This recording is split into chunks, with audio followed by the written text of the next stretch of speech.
nos toca un tema duro de los que encogen el alma. Sí.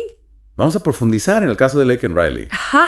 ¿Te acuerdas? Una chica joven, 22 años, estudiante de enfermería, que la asesinaron mientras hacía footing por la mañana. Sí, me suena. Imagínate, sales a correr un rato. ¿Y qué?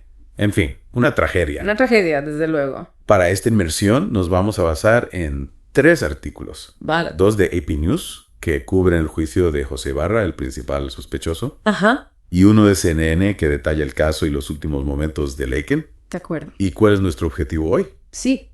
Pues entender las pruebas, los argumentos que se están presentando en el juicio. Claro. Y cómo este caso se ha visto arrastrado al debate sobre la inmigración en Estados Unidos.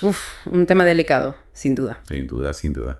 Es importante tener muy presente ese contexto. Totalmente. Porque puede influir y mucho en cómo la gente percibe el caso. Claro que sí, pero antes de meternos en esos temas, Vale. pongámonos en situación. Laken salió a correr el 22 de febrero, una mañana normal y corriente como otra cualquiera. Sí. A las 9:03, la cámara de seguridad de su casa la grabó saliendo, con su ropa deportiva y lista para hacer ejercicio.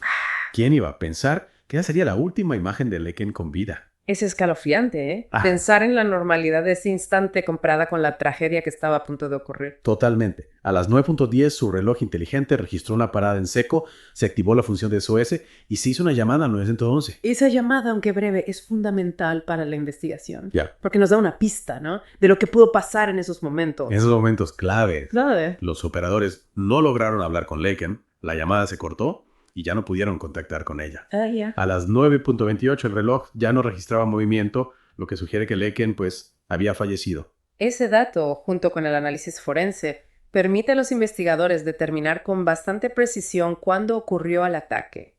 Sus compañeras de piso preocupadas porque no volvía. Claro. Usaron una aplicación para localizarlo. Ya. Y vieron que su teléfono no se había movido del sendero.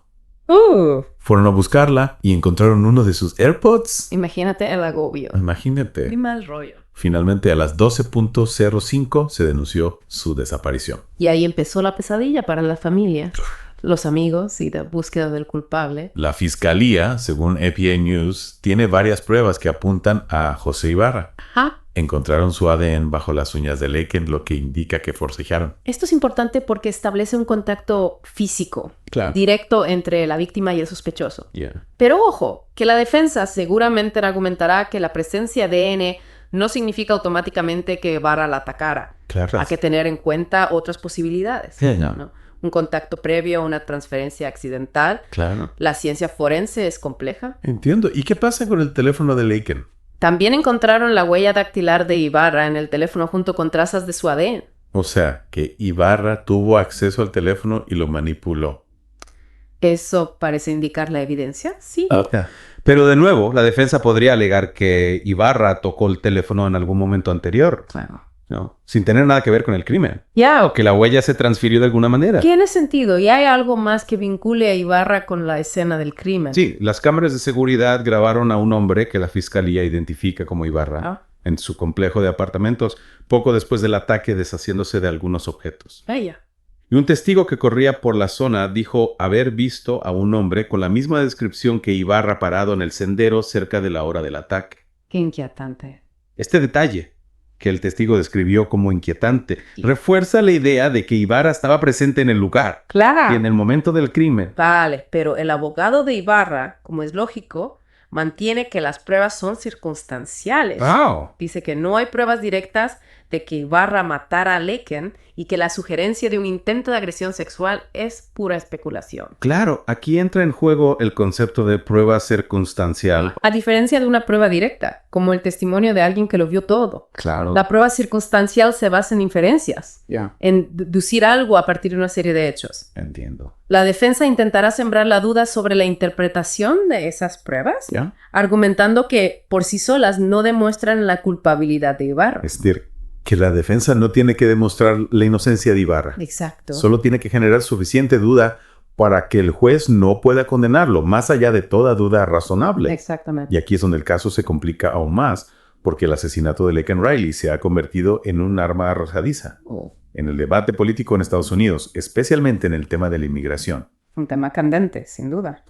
Según AP News, José Ibarra estaba en Estados Unidos de forma ilegal. Y este hecho ha sido utilizado por ambos lados Claro. del espectro político para reforzar sus argumentos sobre la inmigración. El presidente Biden, durante su discurso del Estado de la Unión, mencionó el caso de Laken Riley al hablar de la seguridad fronteriza.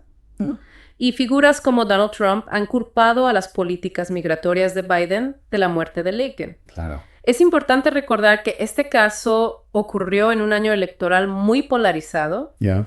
lo que sin duda ha contribuido a la instrumentalización del caso. Es una pena que una tragedia se utilice con fines políticos. Sí. Aunque entendemos que el tema de la inmigración es relevante en este deep dive, nos centramos en los hechos del caso, Claro. en intentar comprender lo que ocurrió y no en las agendas políticas. Totalmente de acuerdo. Nuestro objetivo es proporcionar una visión objetiva del caso sin entrar en debates partidistas. Y hablando de giros inesperados, ha surgido un nuevo elemento en el caso, una llamada telefónica desde la cárcel entre José Ibarra y su esposa. Esta llamada que se menciona en el tercer artículo Sí. añade una capa de complejidad al caso y plantea nuevas preguntas. ¿En serio? Cuéntame más. En la llamada, la esposa de Ibarra lo acusa directamente de saber algo sobre la muerte de Laken Riley.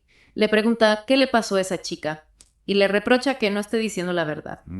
Vaya tela. ¿Y qué dice Ibarra? Lo interesante es que no se defiende con contundencia. Ya. La esposa expresa incredulidad y frustración, ¿Ah? cuestionando cómo es posible que solo se encontrara el ADN de su marido en Laken si él no estaba involucrado. Claro. Le recrimina que si hubiera sido un simple testigo habría llamado al 911. Claro. Esa lógica es aplastante. ¿Y qué implicaciones legales puede tener esta llamada? Pues la fiscalía podría intentar usarla como prueba de la conciencia de culpa de Ibarra.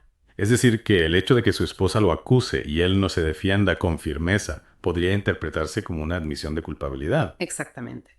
La fiscalía podría argumentar que la reacción de Ibarra a las acusaciones de su esposa es sospechosa y que refuerce la idea de que él sabe más de lo que dice. Entiendo, pero la defensa también tendrá algo que decir al respecto, ¿no? Por supuesto. Podrían argumentar, por ejemplo, que la llamada no es admisible como prueba, ya que es una conversación privada entre marido y mujer, Ya. o que las acusaciones de la esposa son producto de la angustia y no de un conocimiento real de los hechos. O sea que la defensa intentará quitarle hierro a la llamada y desviar la atención hacia las pruebas circunstanciales que según ellos no son concluyentes. Exacto.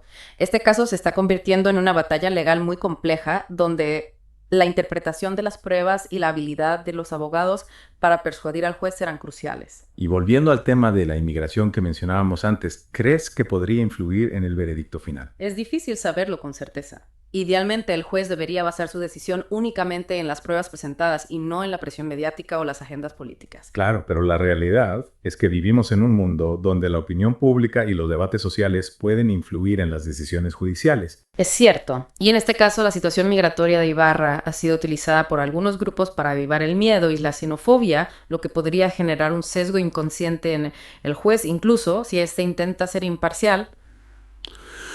Es un tema delicado y complejo. Sin duda. Por un lado, es comprensible que la sociedad exija justicia para Laken Riley y que se investigue a fondo cualquier posible conexión con la inmigración ilegal.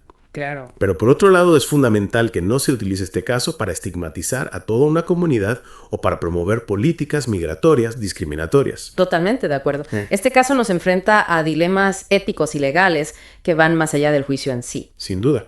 Y nos obliga a reflexionar sobre cómo la información, la política y las emociones se entremezclan en la búsqueda de la verdad y la justicia. Totalmente. Retomemos el juicio y la estrategia de la defensa. Es fundamental recordar que la carga de la prueba recae en la fiscalía. O sea que tienen que demostrar la culpabilidad de Ibarra, más allá de toda duda razonable. Exactamente. Y la defensa, por su parte, intentará sembrar esa duda en la mente del juez en este caso. Al no haber testigos presenciales del crimen, la defensa se centra en cuestionar la interpretación de las pruebas circunstanciales. ¿Y cómo lo están haciendo? Bueno, argumentan que la presencia del ADN en Ibarra bajo las uñas de Laken no prueba necesariamente que él la matara. Podrían indicar un forcejeo como sugiere la fiscalía, pero también podría haber otras explicaciones. Por ejemplo. Podrían argumentar que hubo un contacto previo entre Ibarra y Laken sin que eso implicara un ataque o que el ADN se transfirió de alguna otra manera. La defensa también podría cuestionar la fiabilidad de las pruebas de ADN, señalando posibles errores en la recolección o análisis de las muestras. Entiendo. Y con respecto a la huella dactilar en el teléfono de Laken, ¿qué estrategia podrían seguir? Podrían argumentar que Ibarra pudo haber tocado el teléfono de Laken en algún momento anterior al ataque sin tener nada que ver con el crimen, o que la huella se transfirió de alguna superficie a la que ambos hubieran tenido acceso. La defensa también podría intentar desacreditar el testimonio del corredor que vio a un hombre parado en el sendero. Podrían cuestionar la memoria del testigo, la precisión de su descripción o la visibilidad en el momento del avistamiento. En resumen, la defensa intentará crear dudas sobre cada pieza del puzzle que la fiscalía intenta construir. Es todo un juego estratégico, ¿verdad? Sin duda, la defensa no tiene que demostrar la inocencia de Ibarra, solo tiene que crear suficiente duda para que el juez no pueda condenarlo, más allá de toda duda razonable. Y en este contexto, ¿qué papel juega la llamada telefónica entre Ibarra y su esposa? Ahí es donde las cosas se ponen realmente interesantes. La fiscalía podría intentar utilizar la llamada como prueba de la conciencia de culpa de Ibarra. Es decir, que el hecho de que su esposa lo acuse y él no se defienda con contundencia podría interpretarse como una admisión de culpabilidad. Exactamente. La fiscalía podría argumentar que la reacción de Ibarra a las acusaciones de su esposa es sospechosa y que refuerza la idea de que él sabe más de lo que dice. Pero la defensa, por supuesto, tendrá algo que decir al respecto. Por supuesto, podrían argumentar que la llamada no es admisible como prueba, ya que se trata de una conversación privada entre marido y mujer. También podrían alegar que las acusaciones de la esposa son producto del estrés y la angustia, no de un conocimiento real de los hechos. O sea que la defensa intentará minimizar el impacto de la llamada y desviar la atención hacia las pruebas circunstanciales que, según ellos, no son concluyentes. Exacto. Este caso se está convirtiendo en una batalla legal muy compleja donde la interpretación de las pruebas y la habilidad de los abogados para persuadir al juez serán cruciales. Y volviendo al tema de inmigración que mencionábamos antes, ¿cómo podría influir en el veredicto final? Es difícil saberlo con certeza. Idealmente, el juez debería basar su decisión únicamente en las pruebas presentadas y no en la presión mediática o las agendas políticas. Pero la realidad es que vivimos en un mundo donde la opinión pública y los debates sociales pueden influir en las decisiones judiciales. Es cierto, y en este caso la situación migratoria de Ibarra ha sido utilizada por algunos grupos para avivar el miedo y la xenofobia, lo que podría generar un sesgo inconsciente en el juez, incluso si éste intenta ser imparcial. Es un tema delicado y complejo. Por un lado, es comprensible que la sociedad exija justicia para Laken Riley y que se investigue a fondo cualquier posible conexión con la inmigración ilegal. Por otro lado, es fundamental que no se utilice este caso para estigmatizar a toda una comunidad o para promover políticas migratorias discriminatorias. En definitiva, este caso nos enfrenta a dilemas éticos y legales que van más allá del juicio en sí. Y nos obliga a reflexionar sobre cómo la información, la política y las emociones se entremezclan en la búsqueda de la verdad y la justicia. Sin duda. Y mientras esperamos el veredicto final, en el caso de Laken Riley, seguiremos analizando las implicaciones de este caso tan complejo y multifacético. ¿Cuáles son, en tu opinión, los posibles escenarios una vez que el juez emita su veredicto? Bueno, si el juez considera que las pruebas son suficientes para condenar a Ibarra, se enfrentaría a una larga condena por asesinato. Pero si por el contrario el juez tiene dudas razonables, Ibarra podría ser absuelto de los cargos más graves. Y en ese caso quedaría libre. No necesariamente, aunque fuera absuelto del cargo de asesinato, aún podría enfrentar cargos menores como la manipulación de pruebas o la violación de su visado. Ya veo, sea cual sea el veredicto, este caso deja una profunda huella en la sociedad. Una joven perdió la vida, una familia quedó destrozada y el debate sobre la inmigración se ha intensificado. Totalmente. Y es aquí donde debemos reflexionar sobre las lecciones que podemos extraer de esta tragedia. ¿Por dónde empezamos? En primer lugar, la importancia de la seguridad personal, especialmente para las mujeres que hacen ejercicio al aire libre. Lamentablemente, casos como el de Laken nos recuerdan que la violencia puede acechar en cualquier momento y lugar. Es un recordatorio doloroso pero necesario. Debemos estar alerta, informar a alguien sobre nuestra ruta y tomar precauciones adicionales. También debemos ser conscientes del impacto que nuestras palabras y acciones pueden tener en el debate público. Este caso se ha visto envuelto en la polarización política y es crucial que no perdamos de vista la tragedia humana en el centro del mismo. Exacto. Debemos evitar la deshumanización del otro, ya sea la víctima o el acusado. Ambos merecen ser tratados con respeto y dignidad independientemente de su origen o situación legal. Y por último, este caso nos invita a reflexionar sobre la complejidad del sistema judicial y los desafíos de la justicia en un mundo donde la información y las emociones se amplifican a través de las redes sociales. Encontrar un equilibrio entre la búsqueda de la verdad, la protección de los derechos individuales y la satisfacción de las demandas de la sociedad no es tarea fácil. Sin duda, este caso nos deja con muchas preguntas, algunas sin respuestas fáciles. ¿Cómo podemos construir una sociedad más segura para todos? ¿Cómo podemos garantizar que la justicia se aplique de manera justa e imparcial? ¿Cómo podemos evitar que la tragedia se convierta en un arma arrojadiza en el debate político? Preguntas difíciles, desde luego, pero es nuestra responsabilidad como individuos y como sociedad seguir buscándolas. Y mientras lo hacemos, recordemos a Laken Riley, una joven con sueños truncados por la violencia, que su memoria nos inspire a construir un mundo más justo y compasivo. Así es que su caso nos recuerde la importancia de la empatía, la razón y la búsqueda incansable de la verdad.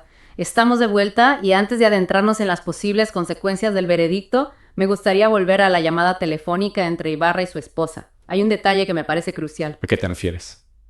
La esposa de Ibarra le pregunta por qué no llamó al 911 si realmente presenció el ataque a Laken sin estar involucrado. Es una pregunta que da que pensar, ¿verdad? Si te encuentras con una escena así, tu primer instinto sería pedir ayuda. Totalmente, es una lógica aplastante. Y la fiscalía seguramente la utilizará a su favor. Pero también me pregunto si la defensa podría darle la vuelta a la tortilla. Es posible. Podrían argumentar que Ibarra, al estar en Estados Unidos de forma ilegal, entró en pánico y temió ser deportado si se involucraba. Podrían pintar un escenario donde el miedo lo paralizó, impidiéndole actuar racionalmente. Es un argumento arriesgado, pero no lo descartaría. Jugaría en la carta de la vulnerabilidad y el miedo a las consecuencias. Exacto. Pero, volviendo a los posibles escenarios, si el juez considera que las pruebas son suficientes para condenar a Ibarra, enfrentaría una larga condena por asesinato. Y si por el contrario el juez tiene dudas razonables, Ibarra podría ser absuelto de los cargos más graves. Aunque aún podría enfrentar cargos menores como la manipulación de pruebas o la violación de su visado. Sea cual sea el veredicto, este caso deja una profunda huella en la sociedad. Una joven perdió la vida, una familia quedó destrozada, y el debate sobre la inmigración se ha intensificado. Y es aquí donde debemos reflexionar sobre las lecciones que podemos extraer de esta tragedia. ¿Por dónde empezamos? En primer lugar, la importancia de la seguridad personal, especialmente para las mujeres que hacen ejercicio al aire libre. Lamentablemente, casos como el de Laken nos recuerdan que la violencia puede acechar en cualquier momento y lugar. Es un recordatorio doloroso, pero necesario. Debemos estar alerta, informar a alguien sobre nuestra ruta y tomar precauciones adicionales. También debemos ser conscientes del impacto que nuestras palabras y acciones pueden tener en el debate público. Este caso se ha visto envuelto en la polarización política y es crucial que no perdamos de vista la tragedia humana en el centro del mismo. Exacto. Debemos evitar la deshumanización del otro, ya sea la víctima o el acusado.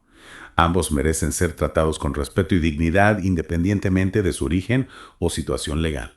Y por último, este caso nos invita a reflexionar sobre la complejidad del sistema judicial y los desafíos de la justicia en un mundo donde la información y las emociones se amplifican a través de las redes sociales. Encontrar un equilibrio entre la búsqueda de la verdad, la protección de los derechos individuales y la satisfacción de las demandas de la sociedad no es tarea fácil. Y este caso sin duda nos deja con más preguntas que respuestas.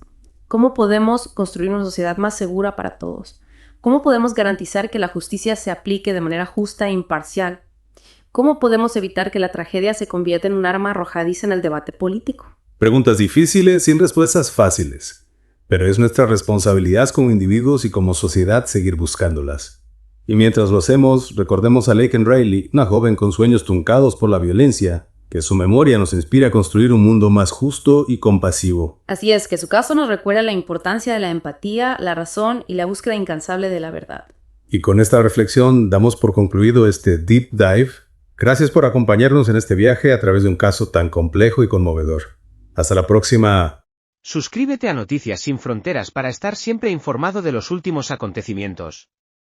No olvides dejar tu comentario y ser parte de la conversación. Tu opinión es importante para nosotros.